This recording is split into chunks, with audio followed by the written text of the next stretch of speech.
Au nom du Père, du Fils et du Saint-Esprit, Amen. Une grande joie d'être là avec toi en ce mardi 16 juillet. Nous célébrons aujourd'hui la fête Notre-Dame du Mont Carmel.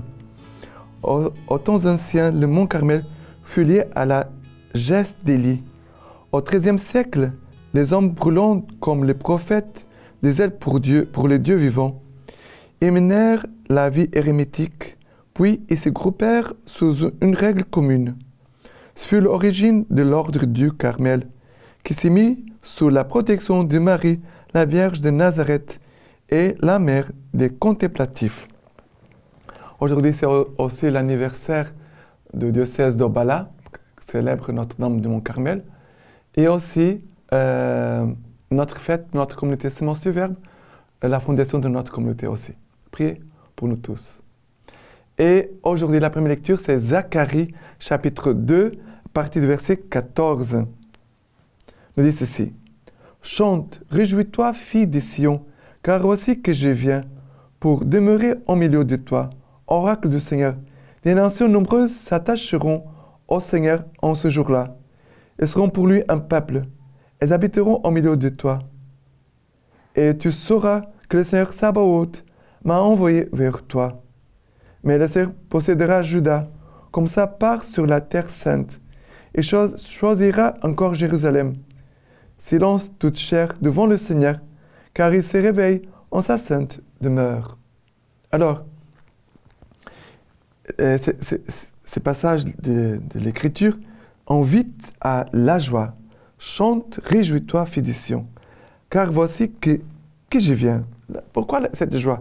Car Dieu vient pour demeurer au milieu de nous. Dieu vient. La Vierge Marie, c'est celle qui toujours attire la présence de Dieu au milieu de nous, au milieu du monde, de notre Église, du peuple. Comme c'est très important la présence de la Vierge Marie, comme celle qui attire la présence de Dieu pour qu'il demeure au milieu de nous. Des nations nombreuses s'attacheront au Seigneur en ce jour-là. Nous voyons Notre-Dame du Mont Carmel, là où le prophète Élie a prié, lui, il a supplié le Seigneur d'envoyer la pluie parce que la terre était sèche depuis 3 ans et demi. La grâce vient à partir d'une petite nuée où il voit déjà la pluie qui arrive. Ça veut dire que la Vierge Marie, elle arrive pour nous donner les grâces. Notre-Dame du Mont Carmel, mère de toute grâce. Par elle vient Jésus, notre Sauveur. Et ici, il nous dit à la fin, « Silence toute chair devant le Seigneur, car il se réveille en sa sainte demeure. » Silence.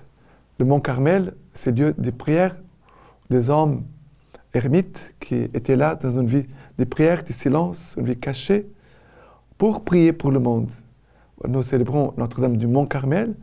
Nous prions aussi pour les carmélites, des hommes et des femmes contemplatifs qui prient pour notre monde et qui nous invitent à faire silence et à être éveillés devant la présence du Seigneur, car il vient pour demeurer au milieu de nous. Et après le psaume d'aujourd'hui, c'est Luc, chapitre 1er, à partir du verset 46.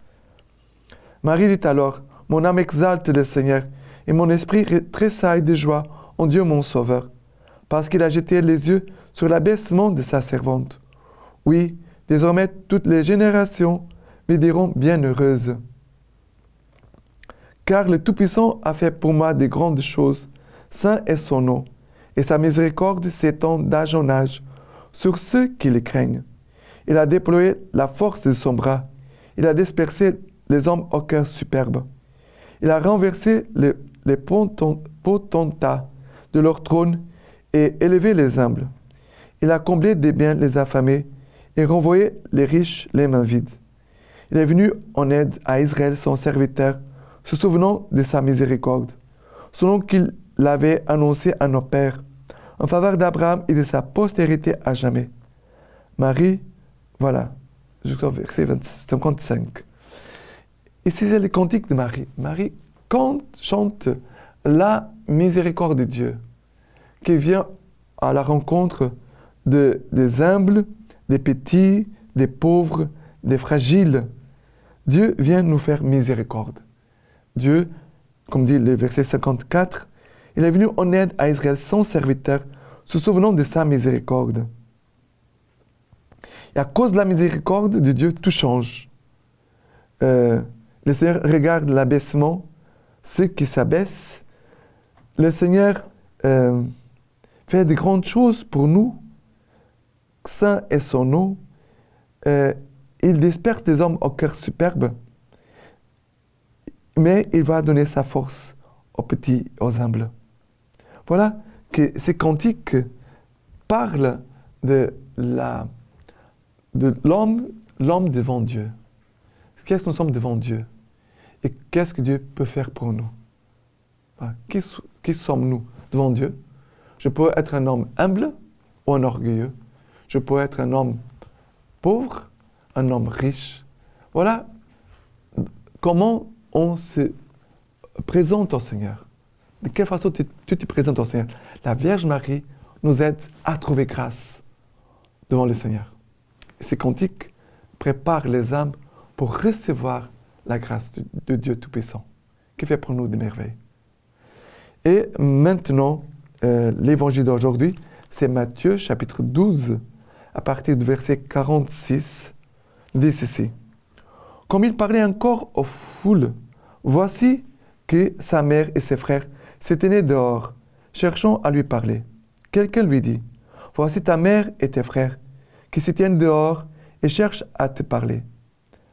À celui qui l'en informait Jésus répondit, qui est ma mère et qui sont mes frères? Et tendant sa main vers ses disciples, il dit, voici ma mère et mes frères, car quiconque fait la volonté de mon Père qui est aux cieux, celui-là met un frère, une sœur, une mère. Voilà que le Seigneur ici nous montre la Vierge Marie qui est dehors et veut nous aider à y entrer. La Vierge Marie, elle est dehors parce qu'elle cherche les enfants qui sont loin de Dieu, hors de l'Église. Et elle veut nous aider à y entrer en communion avec Dieu, entrer dans la communion avec l'Église, d'entrer dans la communion avec les frères et sœurs, de nous faire entrer dans la grâce, nous faire entrer dans la volonté de Dieu, nous faire entrer dans sa parole. Le travail de la Vierge Marie, voilà, c'est toujours d'approcher, de faire l'unité, la communion. C'est magnifique. Et quand Jésus dit, car quiconque fait la volonté de mon Père, qui est aux cieux, celui-là met un frère, une sœur, une mère. Jésus parle de sa famille. Qui sont les membres de sa famille? Ce sont ceux qui écoutent la parole de Dieu, la mettent en pratique. Ceux qui font la volonté de Dieu. Voilà que la Vierge Marie, elle est là pour nous aider. C'est pour ça qu'elle est dehors, pour nous aider à nous tous, à nous approcher davantage du cœur de Jésus. Et la lecture patristique d'aujourd'hui, le sermon de Saint Léon le Grand, nous dit ceci. Une vierge est choisie de la maison royale de David pour porter en elle un enfant aussi saint, ses fils à la fois divin et humain.